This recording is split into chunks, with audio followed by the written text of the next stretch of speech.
আসসালামু আলাইকুম রহমতুল্লাহ বরকাত। সম্মানিত দেশবাসী, আমি cancer specialist doctor SM Sarwar. বিশেষ করে আপনারা জানেন যে সারা ওয়ার্ল্ডের ডাক্তারদের বক্তব্য হলো ক্যান্সার হলে আনসার নেই। ক্যান্সার হলো একটি মরণবিধি। ক্যান্সার হলে সাময়িকভাবে চিকিৎসা দেওয়া হয়, একসময় ক্যান্সারের মৃত্যু হয়, এটি মেনে নিতে হয়। এবং চিকিৎসা খরচ প্রতি মাসেই 2 থেকে 3 লক্ষ টাকা খরচ, এবং একসময় লিভার ট্রান্সফার বা বোন ম্যারো ট্রান্সফার করতে 70 লক্ষ থেকে 1 কোটি টাকা খরচ। একদিকে পরিবারটি ধ্বংস হয়ে যায় অর্থনৈতিকভাবে, অন্যদিকে রোগীটা পৃথিবী ছেড়ে চলে যায়। এবং সারা ওয়ার্ল্ডের কোনো ডাক্তারের 50টা ক্যান্সার রোগী সুস্থ হয়েছে এমন কোনো ডকুমেন্ট কোনো ডাক্তারের নেই। বিশেষ করে আমি বলবো, ক্যান্সার গবেষক অধ্যক্ষ doctor SM Sarwar YouTube, Facebook, Google, TikTok, ইনস্টাগ্রামে সার্চ করলে 5,500-এর ঊর্ধ্বে রোগী সাক্ষাৎকার পাবেন যারা সুন্দরভাবে সুস্থ হয়েছেন। আজকে একজন বাংলাদেশের বিশিষ্ট ব্যক্তি, বিশেষ করে উনি পরিকল্পনা মন্ত্রণালয়ে জব করেন। ওনার চাচা একদম মানে বিছনায় সজ্জা ছিলেন, এবং কি অবস্থায় ছিলেন, কেমনে ছিলেন, আমরা বিস্তারিত জানবো এবং কিভাবে সুস্থ হলেন। বিশেষ করে আপনার নাম মোহাম্মদ মুজিবুর রহমান, আপনার পিতার নাম আব্দুল মোতালিব মিয়া, আপনার মায়ের নাম আমেনা বেগম, গ্রাম, আপনি জব করেন কোথায়? পরিকল্পনা মন্ত্রণালয়ে। আপনি আপনি যে রুগী ছিল উনি আপনার কি হন? আপনার আপন চাচা। কি অবস্থায় ছিলেন, কি কি চিকিৎসা করছেন এবং কিভাবে সুস্থ হয়েছেন একটু বলেন।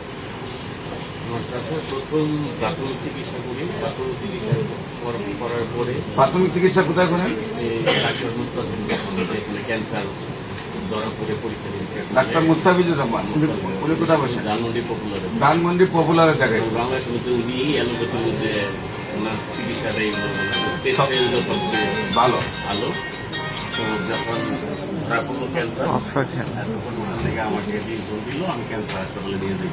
মহাখালী ক্যান্সার হাসপাতালে ওখানে টেস্ট করার পরে ক্যান্সার ধরা পড়লো, আপনি নিয়ে গেছেন কোথায়? হলো মহাখালী ক্যান্সার, প্রোস্টেট ক্যান্সার ধরা পড়ছে। তো ওখানে নিয়ে গেলাম, নিয়ে যাওয়ার পরে ওখানে প্রায় 2-3 মাস চিকিৎসা করলাম। করার পরে টেস্ট করলাম, করার পরে ওনারা বললো যে মূত্রথলি কেটে ফেলে দিতে হবে। বললাম যে না, এইভাবে গাড়িটা ফেলা দিতে হবে না। আমার চাষারা বললো, চাষা বলছে না, আমি 5টা নিয়ে জন্মাইছি, 5টা নিয়ে মরতে চাই। তো হঠাৎ করে আপনার এই ফেসবুক, ইউটিউবে পাইলাম, আমি পাওয়ার পরে আপনার সরঞ্জাম পরে ওখানে মোটামুটি 5-7 লাখ টাকা শেষ হয়ে গেছে। তো আপনার শরণাপন্ন বই। আর পায়ের কি অবস্থা ছিল? পাথর মনে করেন ওই পায়ে এফেক্ট করছে, 2 টুকরা হয়ে গেছিল। পাটা ভেঙে 2 টুকরা হয়ে গেছিল। পরে আমি আবার আপনার পরামর্শ দিলাম, কুম্ভ হাসপাতালে 1 মাস রাখলাম। রাখার পরে পাও ইনশাল্লাহ ভালো হয়েছে, পাটা জোড়া নিছে। তো আপনার প্রথম মাসের ওষুধ দিলাম, আপনার কাছে খাওয়াইলাম। আমাদের প্রায় মোটামুটি 22 সাল থেকে পর্যন্ত ওষুধ খাওয়াইতেছি। আমি বাধা দিই না, প্রতি মাসে ওষুধ দিই। মোটামুটি আমার চাচা এখন সুস্থ, আল্লাহর মধ্যে। অনেকে হাঁটা চলাফেরা করতে হবে, হাঁটা চলাফেরা কাজ করে, গাছে উঠে জমি জমা।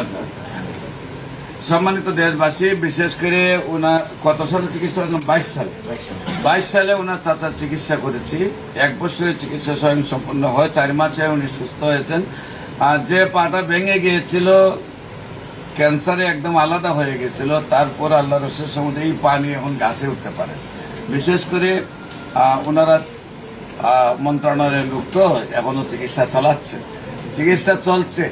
হ্যাঁ, কাউকে 1 বছর বললে 6 মাসের চিকিৎসা বন্ধ করে দেয়, কিন্তু ওনারা চিকিৎসা বন্ধ করেন নাই। আজকে 2025 সাল পর্যন্ত চিকিৎসা চালিয়ে গেছেন। আপনারা যারা এই ভিডিওটা দেখছেন, দোয়া করবেন ওনার চাচার জন্য। আল্লাহর অশেষ রহমতে ওনার চাচা যেন সম্পূর্ণরূপে আজীবন ভালো থাকেন। ক্যান্সার যেন আর কোনোভাবেই ওনার শরীরে বাদশা না বাঁধে। আপনাদের দোয়া চাই। বিশেষ করে বলবো আমি আপনাদেরকে, ক্যান্সার, কিডনি, থ্যালাসেমিয়া, গ্যাস রোগ সেটি মরণবিধি নয়, সম্পূর্ণরূপে সুস্থ হয়। আপনারা ক্যান্সার গবেষক ডাক্তার SM সারোয়ার ইউটিউবে, ফেসবুক, গুগলে, টিকটকে সার্চ করলেই তার হাজার হাজার প্রমাণ, প্রায় 5,500-এর ঊর্ধ্বে প্রমাণ পাবেন। আপনাদের যে কোনো প্রয়োজনে স্ক্রিনে দেওয়া নম্বরে যোগাযোগ করার জন্য আহ্বান জানিয়ে শেষ করছি। সবাইকে ধন্যবাদ। আসসালামু আলাইকুম রহমতুল্লাহ।